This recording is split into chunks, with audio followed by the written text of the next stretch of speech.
It was the episode that vanished overnight, erased from history, locked away for decades. But why? What was so dangerous about this story that networks refused to air it? The Twilight Zone was known for pushing boundaries, but this time it may have gone too far. And now, after more than 50 years, the truth is finally coming to light. Rod Serling wasn't just a writer. He was a man on a mission. In an era when television played it safe, he dared to challenge the system. War, corruption, racism. These were the stories he wanted to tell. But the networks had other ideas. Sponsors held all the power. Censors erased anything remotely controversial. And Serling's scripts were ripped apart before they even made it to air. But then, something happened that changed everything. In 1955, America was shaken to its core. A 14-year-old boy, Emmett Till, was brutally murdered in Mississippi. His killers walked free,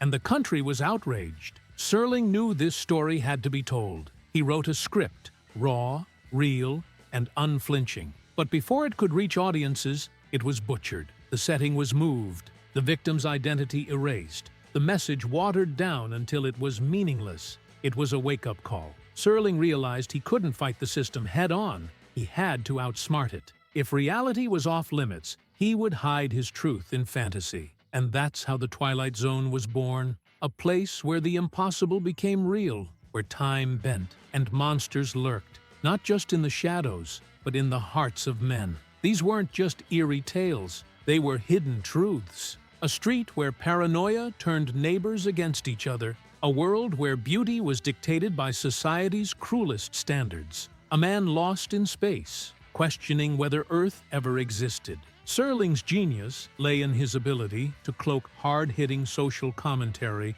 within the surreal.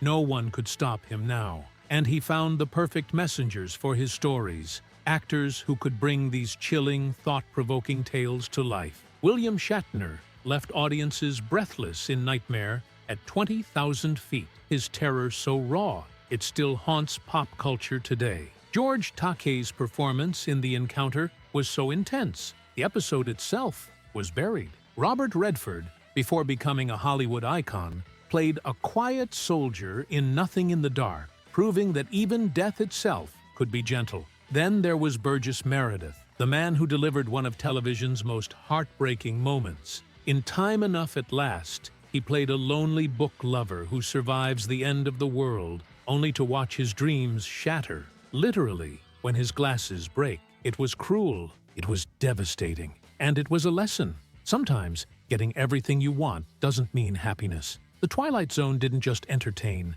it unsettled, it provoked, it made people think, and it changed television forever. But not every episode made it through unscathed. One, in particular, The Encounter, disappeared for over 50 years. The story followed a bitter World War II veteran and a young Japanese-American man trapped together during a storm. As tensions rise, a shocking revelation emerges, one that struck a nerve too deep to ignore. The episode played into real-life fears and painful stereotypes, and the backlash was immediate. CBS pulled it from circulation, and it remained locked away until 2016. George Takei, by then a renowned activist, had lived the reality this episode unintentionally reinforced. As a child, he was imprisoned in a Japanese-American internment camp, a victim of the very paranoia the episode unwittingly echoed. What was meant to be a commentary on war guilt had instead become a painful reminder of prejudice. But Serling wasn't always met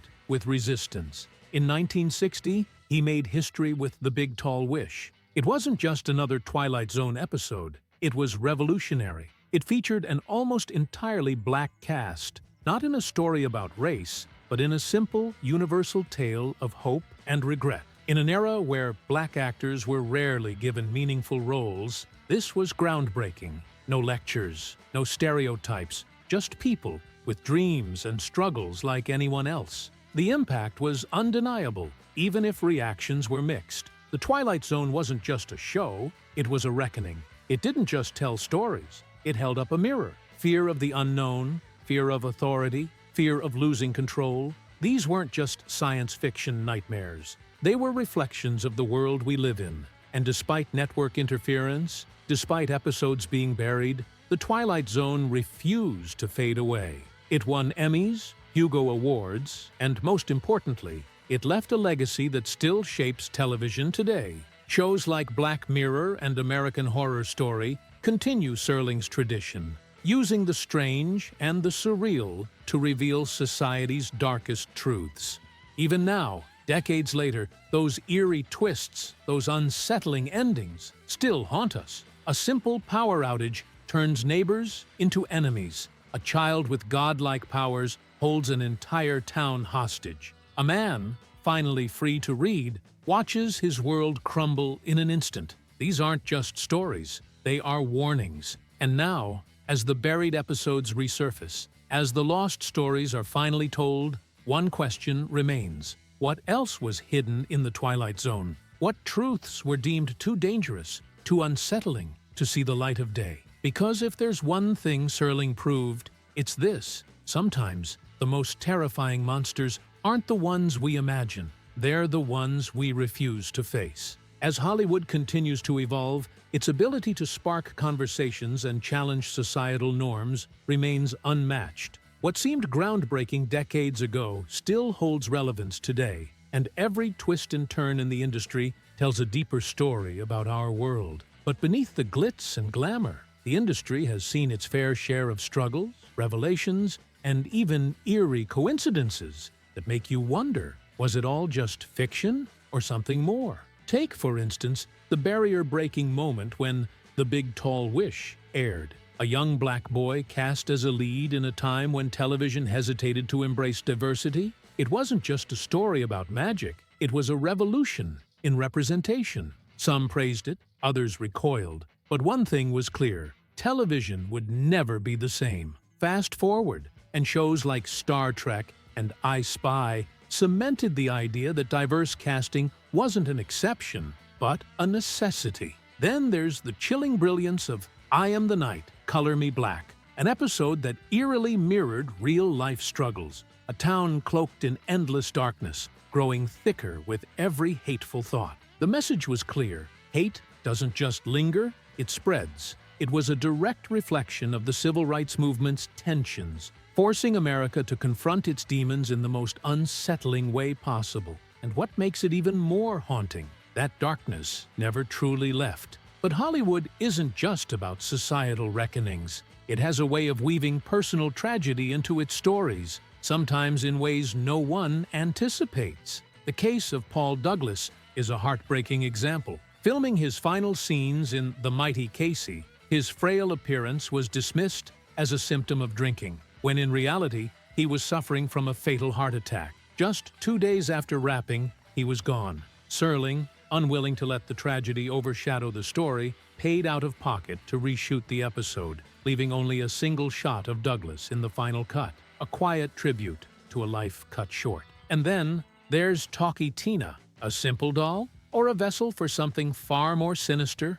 My name is Talkie Tina, and I don't like you. Those words still haunt audiences to this day. Eric, the cruel stepfather, was the villain in the story, but was the doll truly innocent? No explanation was given, no neat conclusion tied up. It left viewers with something far more terrifying, an open-ended question. Fast forward to the 2020 reboot, and Small Town twisted the fear in a different direction. A place so perfect, so structured, that it felt wrong. Jason Grant arrives, sensing something eerie about the town's artificial harmony. A deleted scene hinted at something even darker, a religious leader attempting to justify the town's suffocating rules. But the final cut left just enough for viewers to piece together the unsettling reality. Perfection often comes at a horrifying cost. And then there's Miniature, a man, Charlie, so disconnected from the real world that he finds solace in a dollhouse.